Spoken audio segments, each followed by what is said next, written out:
Upat ang patay sa duwa ka managlahing insidente sa pagpamusil sa Lamitan City, Basilan atol sa adlaw sa barangay en Sangguniang Kabataan Elections. Samtang usa ka barangay sa Tuburan sa susamang probinsya ang nagkagubot sab atol sa eleksyon. Ano yung report ni Chris sa Dapitan? Dead on the spot ang barangay kagawad sa Luksumbang, Lamitan City, Basilan nga si Antatahan na Juwal human kini gipusil sa usa ka miyembro sa Citizen Armed Force Geographical Unit CONCAFGU nga si alias Dodong. Pipila ka minuto una mahuman ang eleksyon adlawng Lunes. Samtang samdan ang barangay kapitan nga si Gerson Cervantes human maigusab og bala sa dughan niini. Sa investigasyon, nag-amok ang sospek samtang nag-istorya ang barangay kapitan ug kagawad mismo sa balay sa barangay kagawad kung diin 500 to 600 meters ang gilayon sa voting center sa barangay. Sumala sa kapulisan, gisaysay sa kapitan nga namatikdan matud pa niya nga daw adunay problema sa panghuna-huna ang maong KAFGU. Yun ang napansin niya na medyo may yung pag-iisip. Nawagan niya daw yung commander ng ang army para isauli. Noong araw na yon, supposedly na isauli na niya yon. Dadaling na niya dito sa kampo. But unfortunately, nung nag-usap sila si Kapitan nung si Kagawad, bigla yan lumapit sa kanila yung suspect. Sabi niya, Kap, ngayon, papatayin na kita yun. Una matud pa nga gipusil sa sospek ang kapitan apan nakalikay kini og nasamdan dayon gipusil sa sospek ang kagawad nga maoy napuruhan.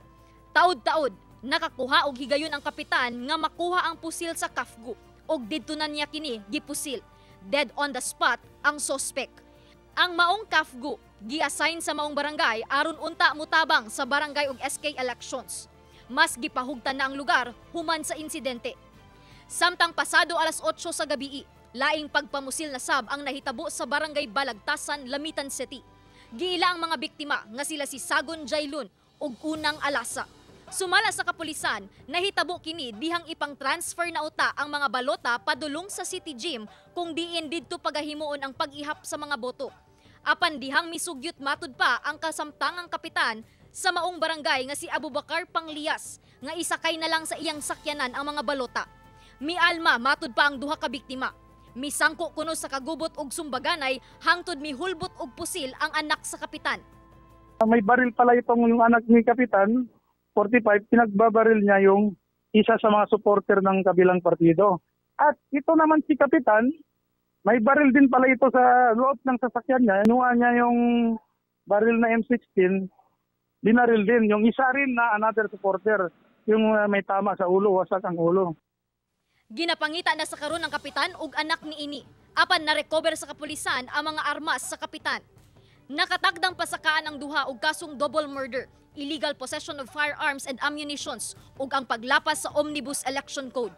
Nagkagubot sab sa usa ka polling center sa Tuburan kung asa nag-iyahay og tago ang mga botante dihang nadungog ang buto-buto sa pusil. Sumala sa kapulisan, nagkagubot sa lugar tungod kuno sa wa pagsinabtanay sa paglinya. Wala hinuoy nakabsan og kinabuhi apan adunay pipila ang nasamdan. Hinuon, nagpadayon ang botohan sa maong lugar. Nagdugang sab og puwersa ang kasundaluhan sa lugar ug nahunong ang kagubot. Taliwala sa mga panghitabo, sumala sa kapulisan, nakabotar gihapon ang tanan ug nahimong malampuson ang eleksyon sa Basilan. Kasing alam naman natin ang sitwasyon dito sa part of the region na ito na talagang yung proliferation of loose firearms ang problema natin at kaya ganito na kung may magkainitan ay nauwi sa barilan. Pero sa ngayon, kayo pong mga nakikinig na may mga kamag-anak o mga kaibigan dito sa Tuburan, huwag na po kayong mag-alala dahil safe na po ang mga tao dito. Kauban si Jerwin Fernando sa kamera. Ako si Chris sa Dapitan para sa One Mindanao.